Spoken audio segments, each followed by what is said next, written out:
के लिए 108 दिव्य देशों में से बहुत महत्वपूर्ण है।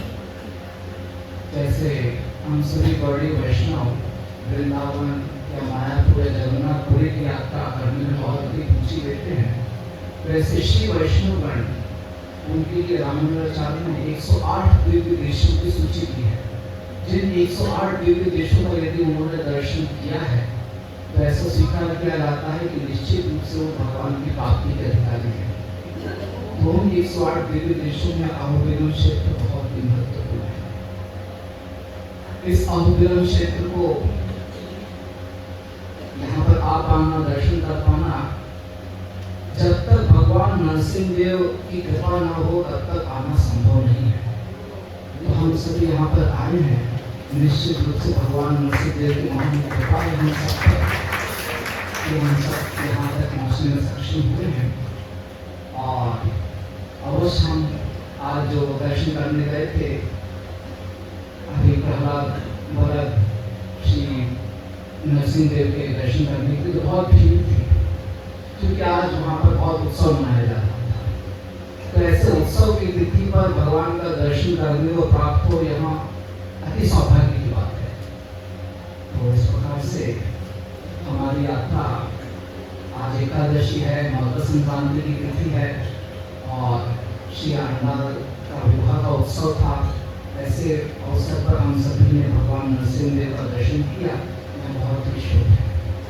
तो ये जो अहोबिलम क्षेत्र है, इस क्षेत्र को अलग अलग नामों से जाना जाता है। जैसे कि सुबह की कक्षा में, दोपहर की कक्षा में आपने सुना अहोबलम और अहोबिलम, ये दोनों नाम है। साथ ही यह क्षेत्र नव नरसिंह क्षेत्र के नाम से भी जाना जाता है, या पंचकोश क्षेत्र के भी नाम से जाना जाता है, या गौराचल क्षेत्र के नाम से भी जाना जाता है, वेदांचल। इन सब के मैं आपको संक्षिप्त में अर्थ बताता हूँ। और उसके पश्चात यहाँ पर जो हमने अभी प्रहलाद भरत नरसिंह देव का दर्शन किया, उनकी कथा के बारे में विस्तार से बताते हैं। तो ये जो क्षेत्र हम अहोबिलम आए हैं, ये पर्वतीय क्षेत्र है। और ये पर्वतीय क्षेत्र और कुछ नहीं बल्कि स्वयं अनंत शेष का ही रूप है। तो एक प्राचीन कथा है जिसको मैं अभी वर्णन नहीं कर रहा हूँ, जिसके फलस्वरूप स्वयं अनंत शेष भगवान की लीला के आधार पर इस पृथ्वी पर प्रकट होते हैं। और उस अनंत शेष का मुख्य है श्री तिरुपति धाम। उस अनंत शेष का जो मध्य भाग है वो अहोबिलम क्षेत्र, और उस अनंत शेष की जो पूछ है वो श्रीशैलम क्षेत्र। इस प्रकार से यह अनंत शेष का ही क्षेत्र है जो इस पर्वतीय स्थल की मुख्य विद्यमान है, जहाँ पर ये सब तीर्थस्थल है। तो विशेष यहाँ जो तीर्थस्थल है अहोबिलम, आपकी वन प्रदेश की तरह है। और ऐसे वन प्रदेश में जहाँ पर शहर की आधुनिकता अभी नहीं पहुंची है, अच्छी तरह से भगवान पर ध्यान करना बहुत आसान हो जाता है। तो हम सब इस क्षेत्र में आए हैं, तो भगवान नरसिंह देव की अपार कृपा हमको प्राप्त हो, इस हेतु आए हैं। और इस भावना को धारण करते हुए विशेष रूप से नरसिंह देव से अपने आध्यात्मिक विकास के लिए और भगवान के लिए जो भी हम सेवा कर रहे हैं, वह सेवा हम अच्छी तरह से सफलतापूर्वक संपन्न कर पाए, इसके लिए प्रार्थना करनी चाहिए। तो हम सबको भगवान नरसिंह देव प्रहलाद की कथा तो मालूम ही है। तो हम सब जानते हैं कि भगवान नरसिंह देव का प्राकटीकरण एक खंभे से हुआ।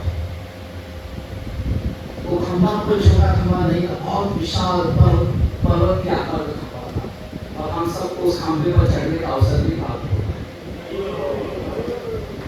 तो जब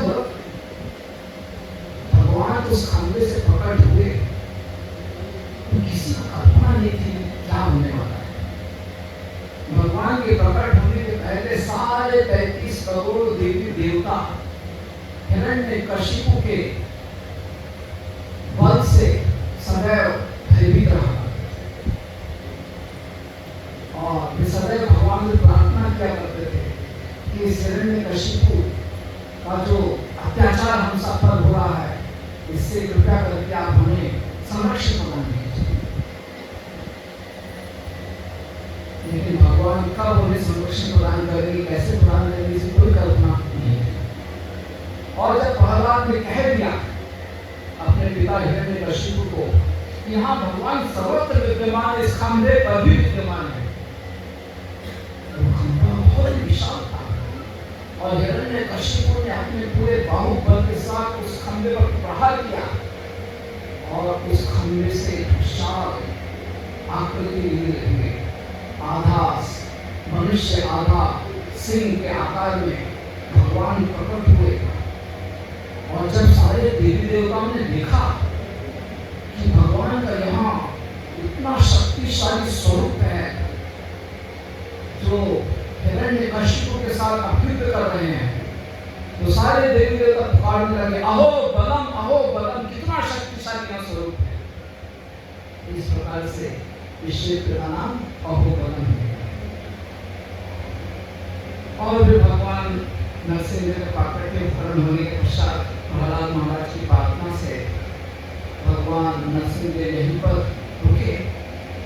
भगवान नरसिंह देव इसी अहोबिलम के वन क्षेत्र में भ्रमण करते रहे और 9 अलग-अलग क्षेत्रों में 9 अलग-अलग स्थानों में भगवान अपने भक्तों को विशेष रूप से दर्शन देने की प्रकट हुए।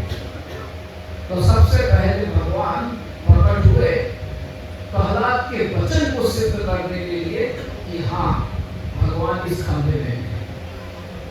प्रहलाद की रक्षा की थी नहीं, प्रहलाद की रक्षा तो भगवान पहले से कर रहे थे, उसके लिए भगवान को प्रकट होने की आवश्यकता नहीं थी। हिरण्यकशिपु ने पहले प्रहलाद को मारने की बहुत चेष्टा की, लेकिन भगवान ने रक्षा की। लेकिन अब प्रहलाद के वचन को सिद्ध करने के लिए हाँ भगवान इस खंभे में है, भगवान प्रकट हुए। तो ये जो भगवान का प्राकृतिकरण रूप है, यहाँ अहोबलम नरसिंह देव के रूप में विराजमान है, जिसका हम दर्शन करेंगे अपने कुछ दिनों की यात्रा में। फिर उसी प्रकार से भगवान के जो महान भक्त हैं गरुड़ देव, उनकी भी तीव्र इच्छा थी कि मुझे भी भगवान का दर्शन करना है और वे भी भगवान का दर्शन प्राप्त करने के लिए इस अहोबलम के क्षेत्र में आए और एक पर्वत के शिखर पर यहाँ पर तप करने लगे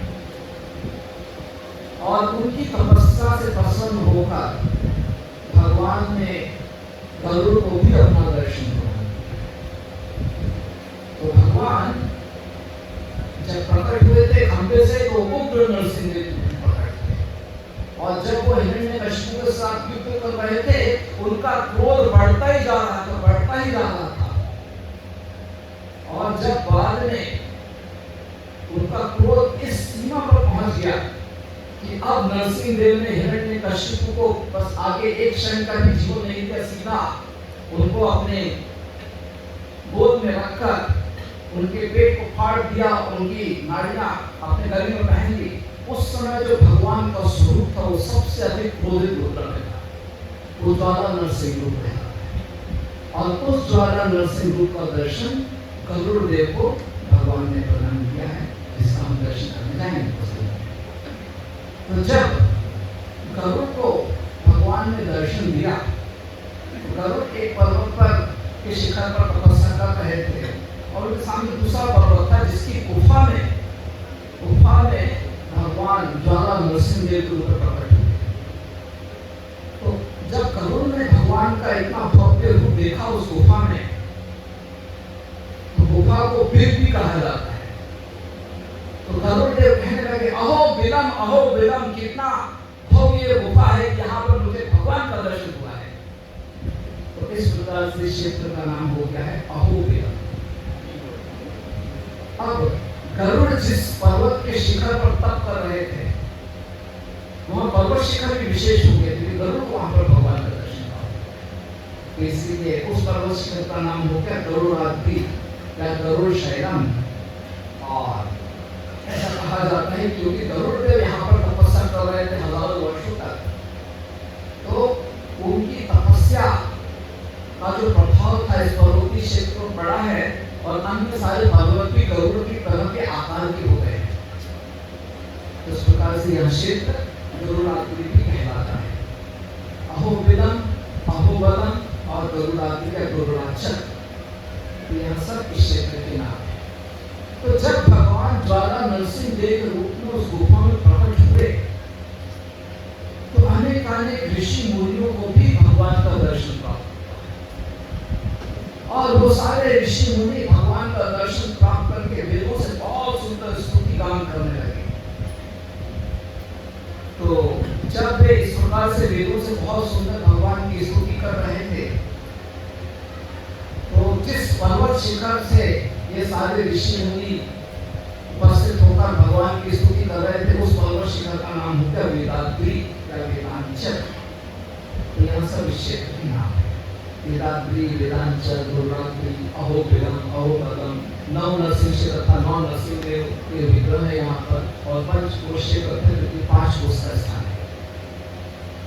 तो जो दर्शन आज हमने किया वहां नीचे का अहोबिलम कहलाता है। अन्य जो 9 नरसिंह देव के दर्शन करते हैं उसके लिए तो हमें ऊपर चढ़ना पड़ेगा। अवश्य हम लोग अपने पैरों से ऊपर नहीं चढ़ेंगे, गाड़ी के माध्यम से ऊपर चढ़ जाएंगे, लेकिन एक स्थान पर तो पैरों के माध्यम से ही ऊपर चढ़ना पड़ेगा। तो ये जो हमने दर्शन किया है, यहाँ नीचे के स्तर का, नीचे का अहोबिलम कहलाता है, जहाँ पर हमने लक्ष्मी नरसिंह देव का दर्शन किया है और साथ ही प्रहलाद महाराज के भी विग्रह थे।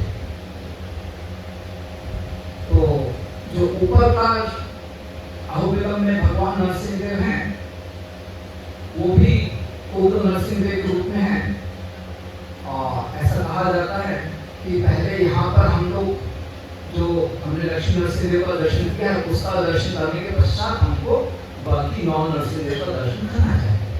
तो हमारी यात्रा उसी प्रकार से आरंभ हो। तो अन्य जो 9 नरसिंह देव यहाँ पर विद्यमान हैं, उनके बारे में मैं आपको बाद में बताता हूँ। पहले जो हमने अभी यहाँ पर दर्शन किया है लक्ष्मी नरसिंह देव का, इनके बारे में पहले मैं आपको बताता हूँ। तो हम सब जानते हैं कि तिरुपति क्षेत्र में भगवान श्रीनिवास जी का विवाह देवी पद्मावती के साथ हुआ, और वो विवाह की कथा भी बहुत लंबी है। लेकिन जब विवाह का अवसर आ गया, तब भगवान श्रीनिवास ने विचार किया कि मुझे अहोबिलम जाकर भगवान नरसिंह देव का आशीर्वाद प्राप्त करना चाहिए अपने विवाह संपन्न करने से पहले। तो इस हेतु स्वयं श्रीनिवास बालाजी यहाँ पर आए थे, और वे ऊपर के अहोबिलम में भगवान उग्र नरसिंह देव का दर्शन करने के लिए गए थे।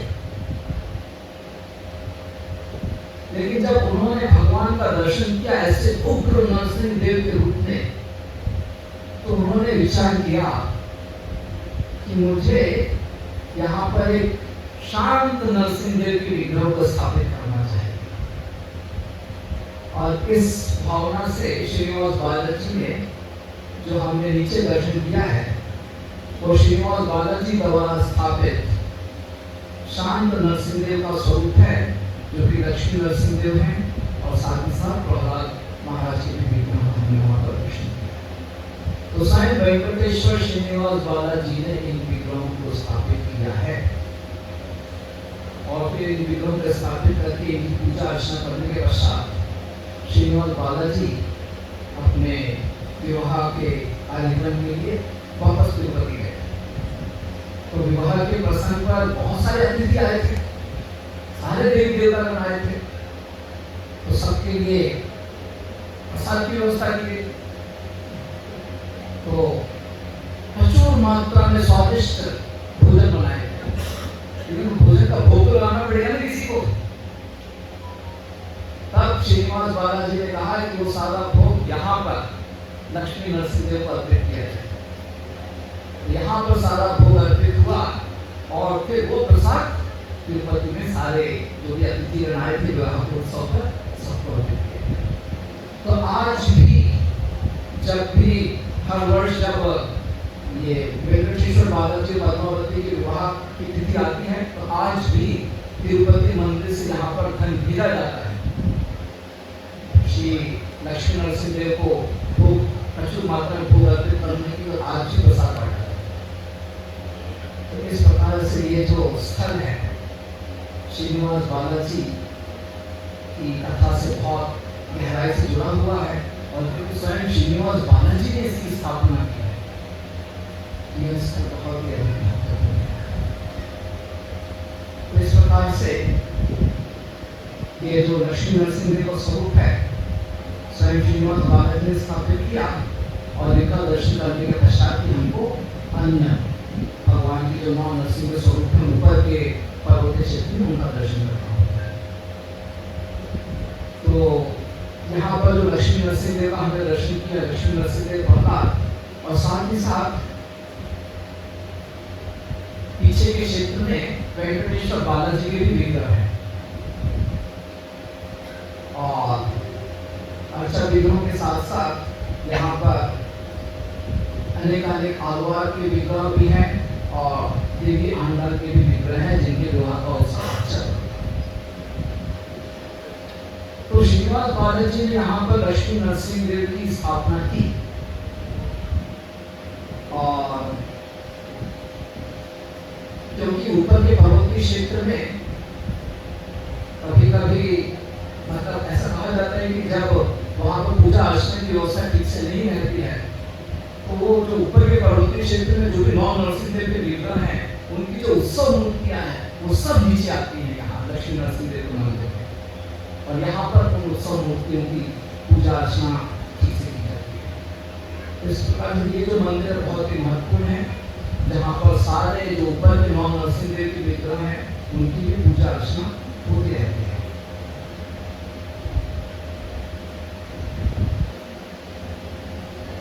तो जब श्रीनिवास बालाजी ने लक्ष्मी नरसिंहदेव की स्थापना की थी, ये तो बहुत प्राचीन कथा है। जब श्रीनिवास बालाजी पद्मावती का विवाह बहुत प्राचीन कथा है, लेकिन समय के साथ ये जो मंदिर है और मंदिर में भगवान की पूजा अर्चना है, ये जो समय के साथ धीरे धीरे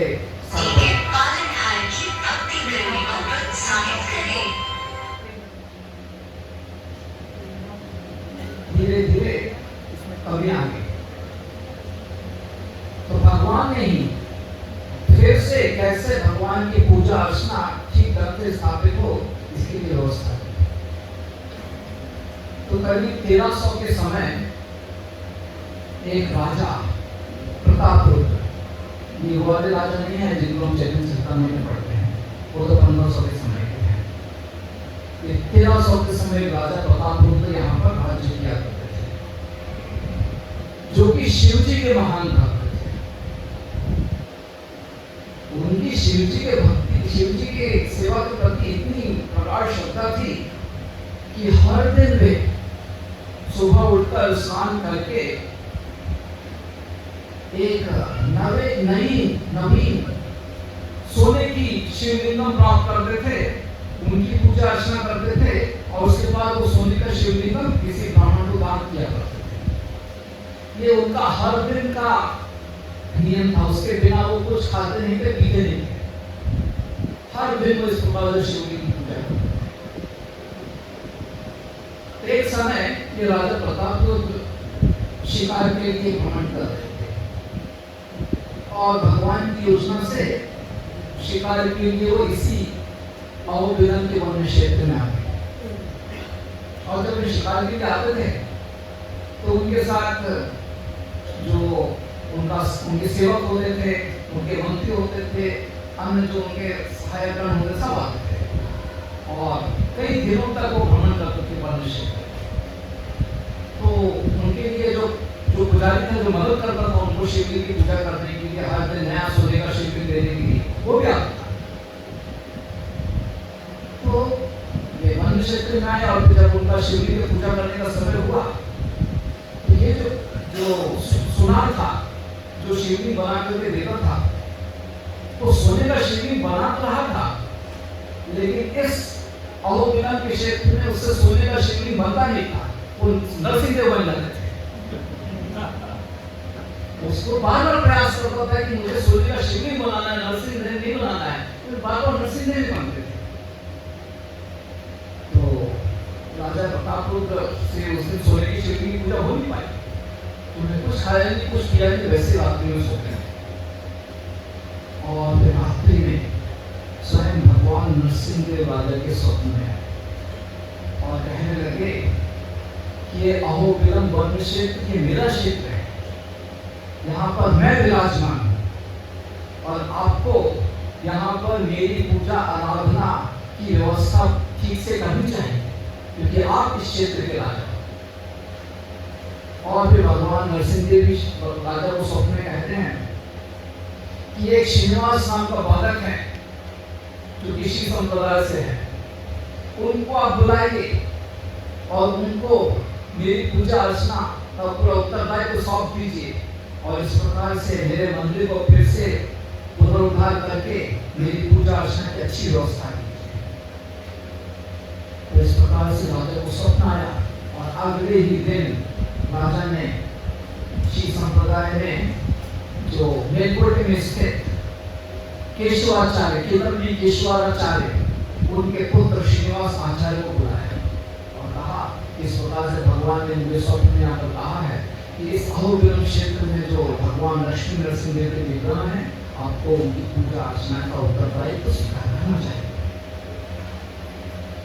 तो ये बालक ही थे श्रीनिवास और वे यहाँ पर आए। अपने पिताजी से उन्होंने श्री वैष्णव सिद्धांत के आधार पर बहुत अधिक विद्या प्राप्त की थी और कैसे भगवान की अर्चा विधियों की अच्छी पूजा अर्चना करनी चाहिए, वह सब उन्होंने अपने पिताजी से सीखा था और श्री रामानुजाचार्य की शिक्षा के आधार पर वे उसका अच्छी तरह संपादन करते थे।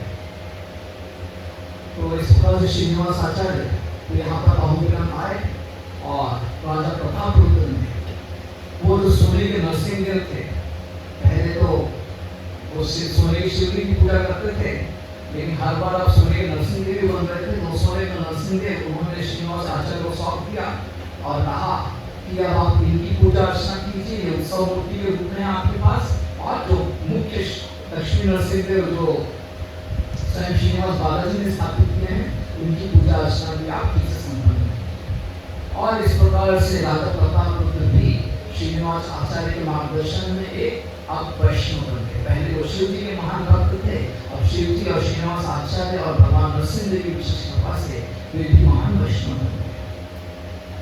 और फिर स्वयं भगवान नरसिंहदेव एक योगी के रूप में आए और ये जो श्रीनिवास आचार्य थे बालक ही थे, इनको संन्यास दीक्षा दी और इस लक्ष्मी नरसिंहदेव का ये जो अहोबिलम का जो मठ है, इसका यहाँ पर उनको पहला सन्यासी बनाया और इस प्रकार से उनको नाम दिया गया षटगोप यति।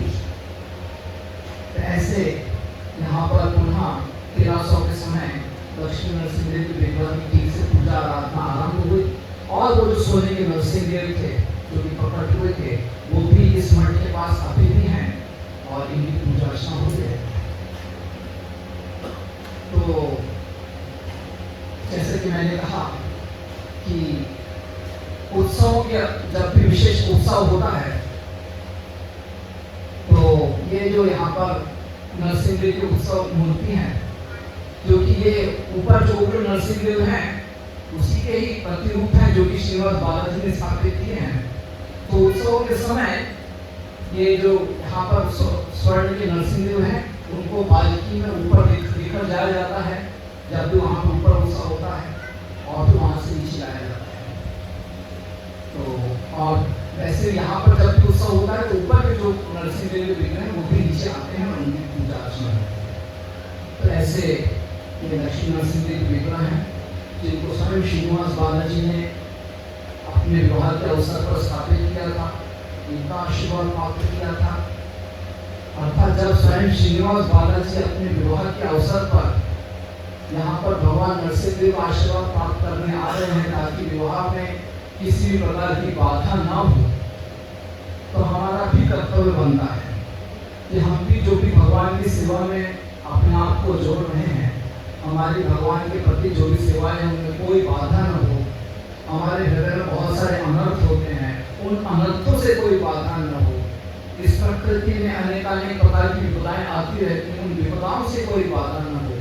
तो यह बहुत ही आवश्यक है कि हम यहाँ पर लक्ष्मी नरसिंह देव से प्रार्थना करें जिससे हमारे भक्ति में जीवन में, हमारी भक्ति में सेवा में किसी प्रकार की कोई अड़चन बाधा हम न प्राप्त करें और बहुत ही व्यवस्थित रूप से तीव्रता से हम भगवान की भक्ति में सेवा में आगे बढ़ते हैं। स्वयं श्रीनिवास बालाजी अपने विवाह को संपन्न करने के लिए यहाँ पर आए, उसी प्रकार से हम सब भी पूना में भगवान के लिए एक विशेष मंदिर की स्थापना करने का प्रयास में है। तो यदि हम यहाँ पर लक्ष्मी नरसिंह देव से प्रार्थना करें तो निश्चित रूप से हमारे इस प्रयास में हमको अच्छी सफलता मिलेगी और हमें अधिक विपदाओं का सामना नहीं करना पड़ेगा। मुझे मालूम है कि जब दिल्ली मंदिर में श्री राधा बादशाह के मंदिर का निर्माण करने के लिए जा रहे थे भक्तगण, तो हर दिन मंगल आरती में सारे भक्तगण मिलकर राधा बादशाह से प्रार्थना कर रहे थे कि यदि आपका आशीर्वाद हो तो जल्दी से इस मंदिर के निर्माण की जो हमारी योजना है पूर्ण हो। मतलब मंदिर निर्माण इतना आसान नहीं है, तो हम सभी यहाँ पर आए हुए हैं। तो हम जितने भी दिन हैं, जहाँ भी हम दर्शन करने जाए, अवश्य हम सभी अपने हृदय से, अपनी भावना से जो भी हम प्रार्थना करेंगे सब अच्छी बात है। लेकिन हम सभी पुणे शहर से आए हुए हैं, जहाँ से भी आए हुए हों, पुणे शहर में हम सभी भगवान की सुंदर मंदिर का निर्माण करने के प्रयास में हैं। तो लक्ष्मी नरसिंह देव से प्रार्थना कीजिए, उनकी कृपा से हमारा यह प्रयास निश्चित रूप से अच्छी सफलता प्राप्त करेगा। उन्हें आसान नहीं है। पुणे में हमने जो इसका NBCC बनाया है उसमें भी बहुत सारी अड़चने आई हुई हैं। हम सामान्य लोग मालूम नहीं रहता है, लेकिन जो लोग उस योजना में गहराई से जुड़े हुए लोग उनको मालूम है कितना तकलीफ होती है, कितना कष्ट होते हैं। तो भगवान लक्ष्मी नरसिंह देव से हमसे प्रार्थना करें और निश्चित रूप से हम भगवान से प्रार्थना करेंगे तो भगवान की कृपा से हमारा यहाँ जो भगवान की प्रति सेवा है इस मंदिर को प्रदान करने की बहुत ही अच्छी तरह से सफलता प्राप्त करें। तो ये तो यहाँ पर लक्ष्मी नरसिंह देव की कथा है, मैंने आपको संक्षिप्त में बताया। और साथ ही साथ और भी कथाएं इस मंदिर से जुड़ी हुई हैं जो भी मैं आपको किसी और प्रसंग में सुनाऊंगा। अब मैं आपको जो ऊपर के जो 9 नरसिंह देव के विग्रह हैं उनके बारे में बताता हूँ। और विशेष रूप से कल जो हम दर्शन करने वाले हैं, कल हम भार्गव नरसिंह देव और पावन नरसिंह देव उनके बारे में। तो यहाँ पर 9 नरसिंह देव के विग्रह हैं ऊपर क्षेत्र में। एक तो है उग्र नरसिंह रूप जो कि मैंने आपको बता दिया। फिर उसके पश्चात है नरसिंह देव जो कि हिरण्यकशिपु का पीछा कर रहे हैं। और फिर तीसरे हैं ज्वाला नरसिंह, 3 नरसिंह देव। उसके पश्चात एक नरसिंह देव के विग्रह हैं जो कि हनुमान जी को प्रसन्न करने के हनुमान जी की प्रार्थना से भगवान प्रकट हुए। फिर एक और नरसिंह देव के विग्रह हैं जिनकी पूजा अर्चना स्वयं परशुराम जी ने की। फिर एक और नरसिंह देव हैं जो ब्रह्मा जी को प्रसन्न करने के लिए प्रकट हुए, फिर एक नरसिंहदेव लक्ष्मी देवी को प्रसन्न करने के लिए प्रकट हुए। तो ये चार और 3 7, ठीक है।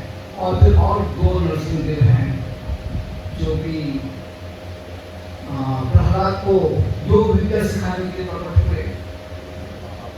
और एक और नरसिंहदेव है जो कि 2 गंधर्व हैं, उन्होंने उनको कुछ गंधर्व विद्या सिखाई। इस प्रकार से ऐसे 9 नरसिंहदेव। तो मैंने बताया कि भगवान प्रकट हुए खंभे से, और उसके बाद प्रहलाद की प्रार्थना से भगवान यहीं पर विराजमान रहे। तो भगवान इसी अहोबिलम के वन क्षेत्र में भ्रमण करते रहे। तो आज भी भगवान यहाँ पर विराजमान है। ये भगवान का क्षेत्र है। बस जो भक्तजन भगवान के प्रति उतना प्रेम रखते हैं, उतनी श्रद्धा रखते हैं, तो भगवान का दर्शन तो अवश्य होगा। और वैसे भी विग्रहों के रूप में तो भगवान का दर्शन हमको हो नहीं रहा है, जो कि भगवान से अभिन्न है। इस प्रकार से यहाँ पर भगवान विराजमान है, यह भगवान का क्षेत्र है। और विशेष रूप से जो 9 ग्रह होते हैं, हम सबका जन्म होता है, हम सबकी जन्म तिथि पर अलग अलग ग्रहों का प्रभाव होता है। कुछ ग्रहों का दुष्प्रभाव होता है, कुछ ग्रहों का अच्छा प्रभाव होता है। दुष्प्रभाव होता है तो हम बड़े परेशान हो जाते हैं, और उस दुष्प्रभाव को मिटाने के लिए हम पूजा अर्चना करते रहते हैं। और ये जो 9 ग्रहों का दुष्प्रभाव है, ये सब पर पड़ता है, कि चाहे वो कोई भी व्यक्ति हो, कोई उससे बच सकता है। तो इन 9 ग्रहों पर, मतलब जब किसी को ऊपर इसका दुष्प्रभाव पड़ता है 9 ग्रहों का, तो ये 9 ग्रहों के प्रति लोग बहुत लांछन कटु शब्द कहते हैं, इनके कारण हमारा सब भी रहता है। तो ये 9 ग्रह भी इस प्रकार के जो शापग्रस्त शब्द उनको प्राप्त होते हैं, उससे अपने आप को मुक्त कराने के 9 ग्रह भी यहाँ पर आकर 9 नरसिंहदेव से प्रार्थना करते हैं, उनकी उपासना करते हैं। तो 9 ग्रहों के 9 आराध्य देव ये 9 नरसिंहदेव विग्रह है। तो सूर्य के लिए भार्गव नरसिंहदेव विग्रह है, चंद्र के लिए करंज नरसिंहदेव विग्रह है, मंगल के लिए ज्वाला नरसिंहदेव विग्रह है, बुध के लिए पावन नरसिंहदेव विग्रह है, और बृहस्पति के लिए अहोबिलम नरसिंहदेव विग्रह है, शुक्र के लिए माधव नरसिंहदेव विग्रह है, शनि के लिए योगानंद नरसिंहदेव विग्रह है, राहु के लिए वराह नरसिंहदेव विग्रह है, और केतु के लिए छत्रवत नरसिंहदेव विग्रह है। तो यदि यहाँ पर आकर हम इन 9 नरसिंहदेव के प्रति प्रार्थना करते हैं, इनकी पूजा अर्चना करते हैं, तो ये जो 9 ग्रहों का दुष्परिणाम है हमारे जीवन में, उससे हम मुक्त हो सकते हैं। तो लोग 9 ग्रहों से परेशान होकर कहाँ नहीं जाते हैं, क्या क्या पूजा अर्चना नहीं करते हैं, कि यहाँ पर आओ, 9 नरसिंहदेव का दर्शन करो, अपनी भावना अर्पित करो, प्रार्थना करो, पूजा करो। यहाँ पर भगवान की कृपा से वो सारे दुष्प्रभाव में भक्ति की बताई। इस प्रकार से 9 ग्रहों ने भी यहाँ पर आकर 9 भगवान की नरसिंहदेव की पूजा अर्चना की है, जिससे वे भी ऋषि मुनियों के शाप और राक्षसों के दुष्प्रभाव से बच सके। और इस प्रकार से सामान्य जीव भी जब यहाँ पर 9 नरसिंहदेव से प्रार्थना करते हैं, तो ग्रहों का जो दुष्परिणाम है उससे उनकी भी रक्षा होती है। इस प्रकार से 9 नरसिंहदेव है। अब मैं आपको पावन नरसिंहदेव और भार्गव नरसिंहदेव के बारे में सबसे पहले वर्णन करता हूँ।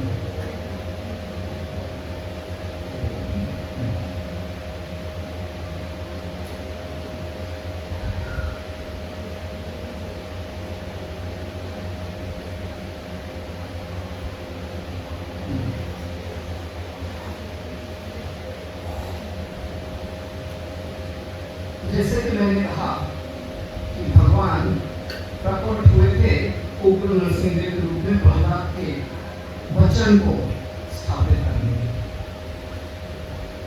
और वे अहोबिलम नरसिंहदेव के रूप में ऊपर ले स्वामी गरुड़ की प्रसन्नता के लिए भगवान ज्वाला नरसिंह देव के रूप में प्रकट हुए। और बाद में वही नरसिंह देव प्रहलाद नाम को शिक्षा देते हैं, जो कि योगानंद नरसिंह देव कहलाते हैं। मैं आपको भार्गव नरसिंह देव की बताता हूँ। तो एक महान ऋषि है भार्गव ऋषि। रामायण में भी उनके बारे में बहुत वर्णन आता है। तो वे भार्गव ऋषि भगवान का दर्शन करने के लिए यहाँ पर आए और यहाँ पर एक कुंड के किनारे में बैठकर भगवान को प्रसन्न करने के लिए बहुत तपस्या करने लगे, भगवान की अनेक प्रकार से स्तुति करने लगे। तो भगवान का दर्शन करने के लिए भार्गव ऋषि इतने भी आतुर थे कि भगवान ने उनको इस पर्वतीय क्षेत्र में एक पर्वत शिखर के ऊपर अपना दर्शन प्रदान किया। और इस प्रकार से क्योंकि भार्गव मुनि को प्रसन्न करने के लिए भगवान प्रकट हुए हैं, तो वे भार्गव नरसिंह देव हैं। और बाद में स्वयं परशुराम जी भी यहाँ पर आए और उन्होंने भी भार्गव नरसिंह देव का दर्शन प्राप्त किया और उन्होंने भी यहाँ पर तप करके भार्गव नरसिंह देव को प्रसन्न किया। तो इस प्रकार से भार्गव नरसिंह देव के विग्रह यहाँ पर प्रकट हुए हैं। ये भार्गव नरसिंह देव चतुर्भुज रूप में है और अवश्य 2 हाथों में शंख और चक्र है और अन्य 2 हाथ जो है वो हिरण्यकशिपु के शरीर को अपने गोद में रखकर उनके पेट को फाड़ते हुए प्रतीत हो रहे हैं। और जो पास का कुंड है जिसके सामने भार्गव ऋषि तप कर रहे थे, वो कुंड भी भार्गव तीर्थ कहलाता है। और इस भार्गव तीर्थ में स्नान करना भी बहुत शुभ होता है और उस तीर्थ में स्नान करने से भगवान की कृपा से सारे वैभव प्राप्त होते हैं। इस प्रकार से भार्गव नरसिंह देव का वर्णन है और अपने आप को पावन नरसिंह देव के बारे में सुना। तो जैसे कि इसके पहले की कक्षा में आपने सुना कि अनेक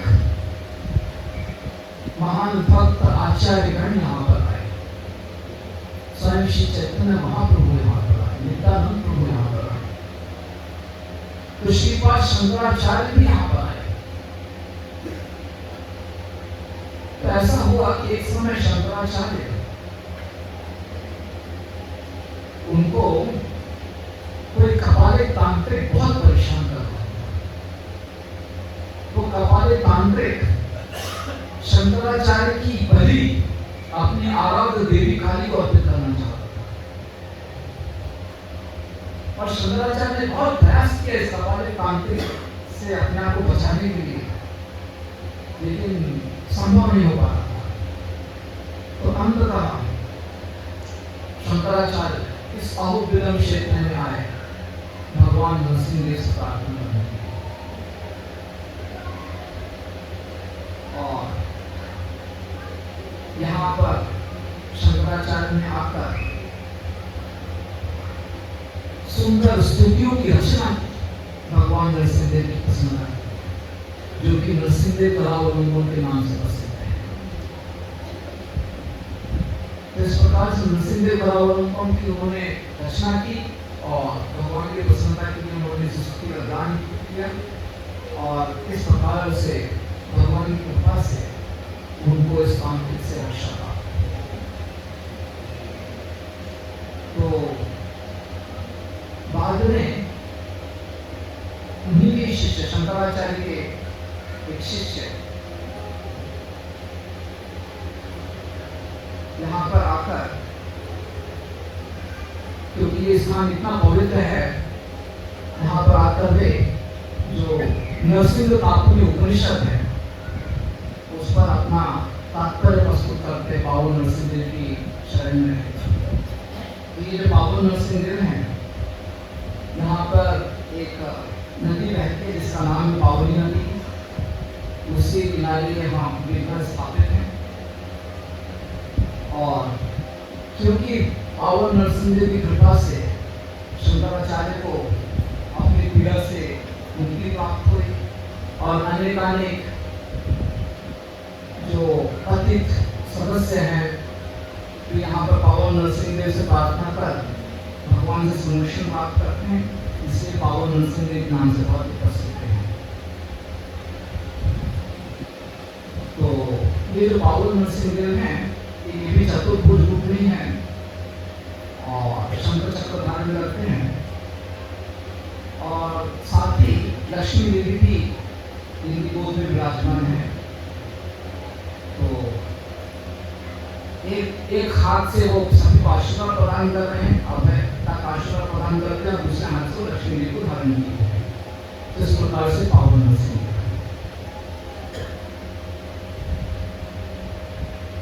और ये पावन नरसिंह देव के सर के ऊपर अनंत शेष के 7 मुख भी विराजमान है छत्र के रूप में। ऐसे पावन नरसिंह देव का स्वरूप है जिनसे प्रार्थना करने से हम सभी अपने जीवन में पीड़ाओं से मुक्त हो सकते हैं। और तो ये तो मैंने आपको बताया पावन नरसिंह देव के बारे में और भारद्वाज नरसिंह देव। अभी हमारे पास थोड़ा सा और समय है, तो मैं आपको विस्तार से पहले उग्र नरसिंह देव के बारे में कुछ बता देता हूँ। तो हिरण्यकशिपु ने चुनौती दी प्रहलाद को कि क्या तुम्हारे भगवान इस खंबे हैं, और भगवान और हिरण्यकशिपु ने अपनी पूर्ण शक्ति से उस खंबे पर प्रहार किया और भगवान नरसिंह देव वहां पर प्रकट हुए, जो कि उग्र नरसिंह देव कहलाते हैं। तो ये जो उग्र नरसिंह देव हैं, इनके साथ एक छोटे विग्रह प्रहलाद महाराज के भी हैं और उग्र नरसिंह के गले में शालिग्राम शिला का हार है। इस प्रकार से उग्र नरसिंह देव का रूप है। और इनकी जो पूजा अर्चना की जाती थी, जैसे कि मैंने कहा कि षटगोप स्वामी जी उन्होंने पूजा अर्चना आरंभ की थी यहाँ पर लक्ष्मी नरसिंह देव के ऊपर के अच्छा विग्रहों की। तो उनकी परंपरा में जो 8वें सन्यासी थे, वे भी जब यहाँ पर उग्र नरसिंह देव की पूजा आराधना किया करते थे, उनका अभिषेक किया करते थे, तो पास ही एक पानी का कुआं था जहां से पानी लेकर वे उग्र नरसिंह देव का अभिषेक किया करते थे। तो एक दिन जब ये 8वें जीयक सन्यासी जी उस कुएं में पानी लेने के लिए गए, तो कुएं में पानी लेने के लिए नीचे कुएं के अंदर जाते थे, पानी लेकर आते थे, लेकिन इस बार गए तो कभी वापस आए ही नहीं। तो सारे शिष्य बड़े चकित हुए कि क्या हो गया। तो जब कुएं के पास गए तो उस कुएं से ओम ओम इस प्रकार की आवाज आ रही। इस प्रकार से सारे शिष्यों ने बहुत प्रतीक्षा की और उनको कहा, उन सब ने मिलकर यही निर्णय किया कि हमारे गुरु ने इसी कुएं में अभी जीवंत समाधि स्वीकारी, क्योंकि ओम की आवाज आई नहीं, अर्थात उनके गुरु विराजमान है इस कुएं में। तो सभी ने स्वीकार किया कि हमारे गुरु ने अभी इस कुएं के अंदर ही जीवंत समाधि स्वीकारी। इस प्रकार से वो कुआं जीवंत समाधि के रूप में वो आज भी विराजमान है वहां पर, और अब वहां से पानी नहीं निकाला जाता है भगवान के अभिषेक। तो ये उग्र नरसिंह देव के विग्रह है ऊपर। और उसके पश्चात जैसे कि मैंने कहा कि भगवान हिरण्यकशिपु के साथ युद्ध कर रहे थे और उनका क्रोध बढ़ते चला जा रहा था, और जब क्रोध की सीमा बहुत ऊंची उठ गई और भगवान नरसिंह देव से रहा नहीं गया, तब भगवान नरसिंह देव ने हिरण्यकशिपु को अपने गोद में धारण किया और हिरण्यकशिपु के पेट को फाड़ कर उसकी आखिरी अपने गले में पहन ली। इस प्रकार का भगवान का यह स्वरूप है जो कि ज्वाला नरसिंह देव कहलाता है, जिसका दर्शन भगवान ने गरुड़देव को दिया था। तो भगवान गरुड़देव को प्रसन्न करने के ज्वाला नरसिंह देव के रूप में प्रकट और उसी स्थान पर प्रकट हुए जहां पर प्रहलाद के वचन को सिद्ध करने के लिए, ब्रह्मा के वचन को सिद्ध करने के लिए जिस स्थान पर भगवान नरसिंह देव ने न अंदर न बाहर न ऊपर न नीचे, न अस्त्र से न शस्त्र से, न दिन में न रात में, ये सारे ब्रह्मा जी के वचनों को पूर्ण करते हुए, प्रहलाद के वचनों को पूर्ण करते हुए भगवान नरसिंह ने जिस स्थान पर हिरण्यकशिपु को वध किया था, ठीक उसी स्थान पर, उसी मुद्रा में भगवान ज्वाला नरसिंह के रूप में प्रकट हुए हैं और गरुड़ देव को दर्शन दिया। ठीक वही स्थान तो खंबे से भगवान प्रकट हुए थे उग्र नरसिंह के रूप में, वो उग्र नरसिंह देव का विग्रह है। और जिस स्थान पर भगवान ने नरसिंह देव को मार डाला, ज्वाला नरसिंह देव, वो ज्वाला नरसिंह देव की छवि थी उस स्थान। तो अवश्य ये पूरा क्षेत्र उस समय हिरण्यकशिपु की राजधानी थी, बहुत बड़ा महल था। और जिस स्थान पर ज्वाला नरसिंह देव विग्रह विद्यमान है वो द्वार था। आज हम जाएंगे तो वैसा कुछ दिखेगा नहीं, एक गुफा आपको दिखाई देगी। गुफा मतलब आप ऐसे समझिए कि वो द्वार है। हिरण्यकशिपु का जो महल था, उस महल के सभागृह में प्रवेश करने के लिए ऐसे समझिए। लेकिन आज बस एक छोटी सी गुफा दिखाई देता है। तो ऐसे ज्वाला नरसिंह देव यहाँ पर प्रकट हुए हैं। तो जैसा कि मैंने कहा कि ज्वाला नरसिंह देव, इनके 8 हाथ हैं और ये सब जो विग्रह, 9 विग्रह है यहाँ ऊपर, सब स्वयंभू विग्रह है, सब स्वयंभू विग्रह है। सिर्फ ये वाले जो नीचे वाले हैं ये श्रीनिवास वाले हैं, बाकी सब ऊपर के स्वयंभू विग्रह है।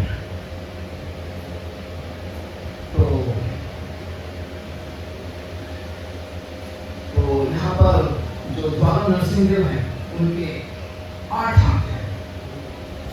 उग्र नरसिंह देव चतुर्भुज रूप में, चतुर्भुज नरसिंह, 2 हाथों में चतुर्भुज नरसिंह शंख चक्र धारण किए हुए हैं और अन्य 2 हाथों से वो हिरण्यकशिपु का वध करते हैं। इस प्रकार की और फिर जो एक बार ये जो ज्वाला नरसिंह देव का विग्रह है, ये जो 8 हाथ के विग्रह हैं, तो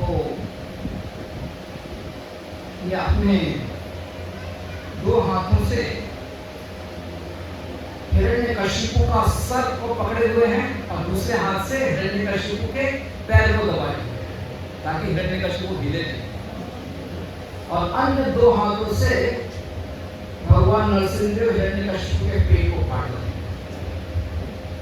और अन्य 2 हाथों से भगवान नरसिंह देव हिरण्यकशिपु के पेट की आखिरी को अपने गले में पहन रहे हैं और अन्य 2 हाथों में भगवान ने शंख चक्र धारण किया है। इस प्रकार से ज्वाला नरसिंह देव का स्वरूप है जो गरुड़ देव को दर्शन प्राप्त हुआ। और क्योंकि गरुड़ देव को यह दर्शन प्राप्त हुआ था, इसलिए ये ज्वाला नरसिंह देव गरुड़ पर विराजमान प्रतीत होते हैं, इसलिए उसे गरुड़ा पीठ कहा जाता है। और साथ ही प्रहलाद महाराज के भी विग्रह यहाँ पर विराजमान है। तो इस प्रकार से ज्वाला नरसिंह देव का सुंदर स्वरूप है।